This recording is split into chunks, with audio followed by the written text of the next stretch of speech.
नहीं किया। इसका मतलब है कि संघ में सभी सदस्य समान थे, जो भी जीवनधारी होगा सभी सदस्य समान थे, लेकिन गुणों को महत्व दिया है। अगर वो अंतर करते थे तो किस वजह से अंतर करते थे? उनकी वजह से अंतर करते थे। कोई अगर सामने हो और वो अपने गुरु से भी ज्यादा ज्ञान रखता हो तो उसको महत्व देते थे, गुरुओं का आदर करते थे। वो ये नहीं बोलते थे कि ये सामने है, ये छोटा है तो ये पीछे रहेगा। बोलते थे कि ये होशियार है, इसको आगे आना चाहिए, इसने आगे आकर बात करनी चाहिए। हम आगे जो विनय के नियम पढ़ेंगे ना, उसमें बहुत सारे ऐसे उदाहरण आपको दिखेंगे जहाँ पर जगह जगह ये बोला गया है कि कोई भिक्षुनी अगर होशियार है लेकिन वो स्तर में छोटी हो लेकिन होशियार है तो उसने आगे आकर बात करनी चाहिए, वो बोल सकती है ना। लेकिन अभी ऐसा हो रहा है क्या? अभी संघ में क्या होता है? केवल गिनते हैं, हमारे जगह के साथ में उसके हिसाब से हम बड़े में बोलते हैं और हमको बैठने की चाहिए, लेकिन ज्यादा नहीं और छोटों का अपमान हो जाता है ना। आप लोगों को ज्यादा अनुभव है कि कहीं बैठते हैं और बड़ी आ गई है ना, एकदम शांतता से सुन रहे थे, पूरा पंडाल भरा हुआ था और मुझे वो लेट पहुंचे तो देखा कि लोग तो बड़ी तल्लीन होकर सुन रहे हैं सारी बातों को। यदि मैं सामने गया तो लोग क्या करेंगे? मुझे छोड़कर मुझे देखेंगे, मेरे पीछे भागेंगे। इसलिए उन्होंने सोचा कि क्लास को डिस्टर्ब नहीं करना है, वो चुपचाप सबसे पीछे बैठ गए, किसी को दिखाई नहीं दिया, ऐसे वो चुपचाप पीछे बैठ गए, कोई देखना नहीं। फिर बाद में जब देखना खत्म हुई तो बोले अरे आप यहाँ पे बैठे हैं, आप आगे क्यों नहीं है? बोले नहीं, इतने ध्यान से सब लोग सारे पुस्तक को सुन रहे थे, मैं यदि आगे आ जाता सबका ध्यान मेरी तरफ जाता तो पूरा डिस्टर्ब हो जाता। लेकिन हम लोग क्या करते हैं? लेट आते हैं तो वंदन करने के लिए, ये तो लेट आते हैं ऊपर से आगे वंदन करने के लिए आके पूरे क्लास को डिस्टर्ब कर देते। ऐसा करते ना जब क्लास चालू हो तो ऐसा नहीं करना है, चुपचाप पीछे बैठ के भी वंदन किया जा सकता है बिना किसी को दिखाने। लेकिन ये दिखाने का जो शो करने का है ना, ये अभी हमारे इधर बहुत चलन नहीं है कि दूसरों को दिखाना है कि देखो हम सीनियर भिक्षुनी को वंदन और आगे आगे करते, ये दिखाने में नहीं जाना है। नंदे जी वंदनी सब पलट के देखेंगे, इधर क्लास चल रहा है सब पलट के उधर देखेंगे और सब फिर आंसर भी देंगे, वैसा बड़ी होगी तो सब उठेंगे खुशी देने के लिए। ये तरीका सही नहीं, ये डिसिप्लिन नहीं बोलते, अनुशासन नहीं बोलते, पूरा अनुशासन ही भंग हो जाता है। छोटा हो बड़ा हो कोई भी आए बाद में उसने चुपचाप पीछे बैठ जाए बिना किसी के। समझ गया ना ये बात तो इस तरह से ये छोटे बड़े का कोई भेद नहीं होता था, लेकिन गुणों का सम्मान वो बहुत करते थे। इसीलिए उन्होंने एक बहुत अच्छा वाक्य बोला है गंगाधर ने कि संघ कैसा है, एक समुद्र के समान है, सागर के समान है ना, और जिसमें सभी नदियां सागर में अलग अलग जगह से नदियां आकर मिलती है तो पता ही नहीं चलता वो नदी का पानी कहाँ पर है, सागर में मिक्स हो जाती है, पता ही नहीं चलता है कि ये पानी कौन सी नदी का है, ये पानी कौन सी नदी का है। ऐसे ही संघ में जो भी आता है अलग अलग जाति धर्म लिंग से स्तर से या हमने क्या बोले वर्ग से, तो उनमें कोई भी भेद नहीं रहता, वो खत्म हो जाता है। समझ गया? तो इस तरह से उसमें हमको संघ में विलीन हो जाना है। थोड़ा सा अंतर बुद्ध ने रखा है स्त्री पुरुष का, थोड़ा सा हल्का सा अंतर रखा है, ये विनय के लिए जरूरी था। इसमें कि भिक्षुनियां अलग बैठेगी और भिक्षु अलग बैठेंगे। वे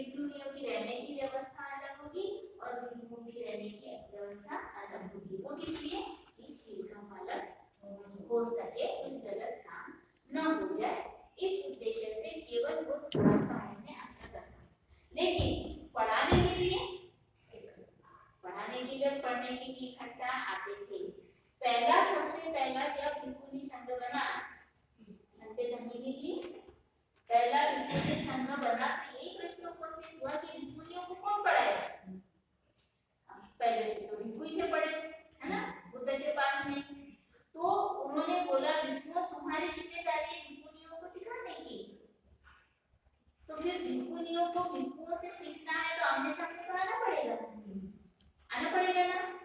रहने की व्यवस्था अलग थी, लेकिन पढ़ने की व्यवस्था एक नहीं थी, क्योंकि गुरु होता है, चाहे वो स्त्री हो चाहे वो पुरुष हो, है ना। इसीलिए इसमें उन्होंने कोई मनाही नहीं की। लेकिन हम क्या करते हैं, पढ़ने के समय इकट्ठा नहीं आते, हम बाकी समय इकट्ठा आ जाते हैं, लेकिन पढ़ने के समय ना इकट्ठा नहीं आते। वो स्त्री पढ़ा रही हो चाहे पुरुष पढ़ा रहा है, ज्ञान लेने के लिए कोई भी जा सकता है। अभी हमारे जो स्कूल कॉलेजेस हैं इस समय के, उसमें लड़के लड़कियां इकट्ठा पढ़ते हैं कि नहीं? और स्त्री भी पढ़ाती है ना, मैडम भी पढ़ाती है, पुरुष भी पढ़ाते हैं, टीचर है ना, पुरुष टीचर भी होते हैं, स्त्री टीचर भी होती है, वो पढ़ाते हैं। वहां पर ऐसा भेदभाव किया जाता है क्या? ऐसा बोलते हैं कि वो लड़के लोग बोलते हैं कि ये स्त्री टीचर पढ़ा रही है तो हम नहीं बैठेंगे इस क्लास में, बोलते हैं। तो ये कुछ चीजें जो है गलत प्रचार हुई है ना, उसको सुधारना है। अगर तुम्हारे दिमाग में ये चीजें रहेंगी तो डर नहीं लगेगा, तुम्हारा डर निकालने के लिए गाली है ना। तो भिक्खुनी अगर देशना दे रही है तो सामने क्यों नहीं सुन सकते? भिक्खु बड़े होते हैं, उन्हें सुनने में कोई दिक्कत नहीं, वो अलग बात है। लेकिन अपने बात जो सामने बने हैं, जिनको बिल्कुल धर्म मालूम नहीं है और कोई उनको सिखाने वाला नहीं, तो सामने क्यों नहीं सुन सकता? क्लास ज्ञान लेना है तो स्त्री जैसे आजकल के स्कूल में होता है, बिल्कुल वैसा है। अभी लोगों ने इसको ज्यादा खींचा है, इसलिए हम इस बात को क्लियर कर रहे हैं कि आगे से ऐसा मन में है नहीं रखने।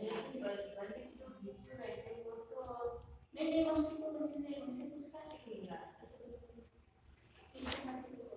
छोटे बच्चे रहते हैं, पुरुष हो या सामने या हम तो ग्रस्त को उपदेश देते हैं, उसमें पुरुष आते हैं। की बात है, जब मैंने पाठ करने गई थी तो छोटा बच्चा बैठा था, तो मैं तो देखा उससे अंदर चला गया किचन में, सामने की बात छोटा था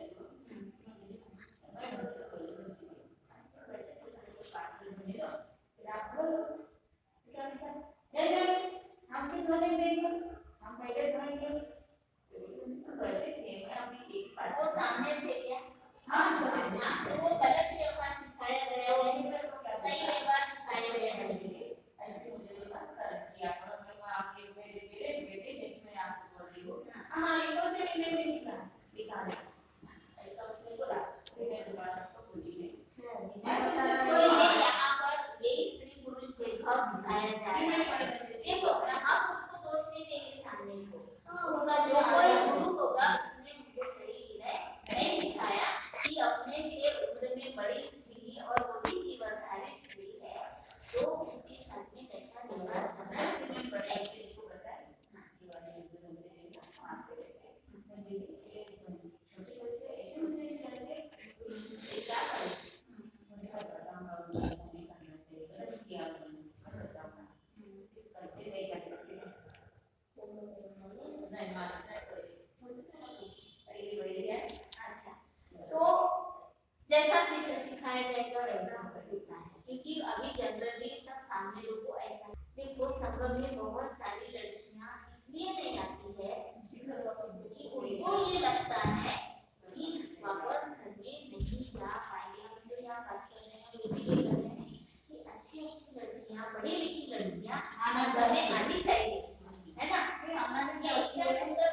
निकलवा के गृहस्थ जीवन में जा सकता है। ये अगर समाज में हम बता देते हैं तो लोगों के मन से डर निकल जाएगा और वो अपने बच्चों को भी सीखे। अभी बहुत अच्छी परंपरा शुरू हो गई, 10-10 दिन के हम लोग शिविर लगाते हैं, है ना। तो लड़के तो बड़ी आसानी से आ जाते हैं, लड़कियां नहीं, लेकिन लड़कियां नहीं आती। बालों की भी वजह से और ये भी डर है कि ये भी उनको जानकारी नहीं है कि ये वापस घर आ सकते हैं, उनको लगता है हमसे नाता टूट जाएगा।